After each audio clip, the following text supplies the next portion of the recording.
ഒരിക്കൽ കൂടിയല്ല, പലതവണ നമ്മൾ ആ പേര് പറയണം. സയ്യിദ് ആദിൽ ഹുസൈൻ ഷാ ഒരു പോണിവാലയായിരുന്നു അദ്ദേഹം പഹൽഗാമിൽ ഇതേപോലെ കുതിരസവാരിക്കാരനായി അവിടെ എത്തുന്ന സാധാരണ സഞ്ചാരികളെ ഈ ബസാവാനിയിലേക്ക് കൊണ്ടുപോവുകയും തിരിച്ചും കൊണ്ടുവരുന്ന മനുഷ്യരായിരുന്നു. നേരത്തെ സ്മൃതി ഇത് വിശദീകരിച്ചു.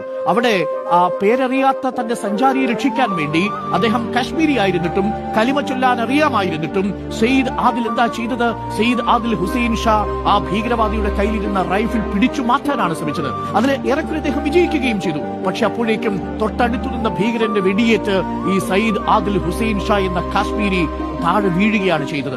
ആ സയ്യിദ് ആദിൽ ഹുസൈന്റെ രക്തസാക്ഷിത്വത്തിന് നമ്മൾ എന്തു പറയും? ഇത് ആർക്കെതിരെയുള്ള പോരാട്ടമാണ്? മാനവികതയ്ക്കെതിരെ, ഇന്ത്യക്കെതിരെ.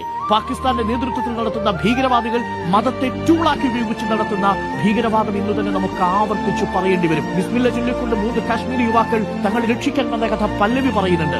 ചുരുക്കത്തിൽ ഈ യുദ്ധം എന്ന് പറയുന്നത് ഒരു പ്രോക്സി വാറാണ്. ആ പ്രോക്സി വാറിൽ മതത്തെ ടൂളാക്കിക്കൊണ്ടുള്ള ഭീകരവാദികളുടെ ഈ ആക്രമണത്തിന് ഒരൊറ്റ ഉദ്ദേശമേ ഉള്ളൂ: സമാധാനത്തോടെ ജീവിക്കുന്ന ഹിന്ദു മുസ്ലിം സൗഹൃദത്തെ തകർത്താൽ ഇന്ത്യയെ തകർക്കാൻ കഴിയും, അതല്ലാത്ത പക്ഷം ഇന്ത്യയെ ഒരാൾ ശക്തിക്കും തകർക്കാൻ കഴിയില്ല എന്ന തിരിച്ചറിവാണ് റെസിസ്റ്റൻസ് ഫ്രണ്ട് എന്ന് പറയുന്ന സംഘടനയെ സിവിലിയൻസിന് നേരെ തിരിയാൻ പ്രേരിപ്പിച്ചിരിക്കുന്നത്.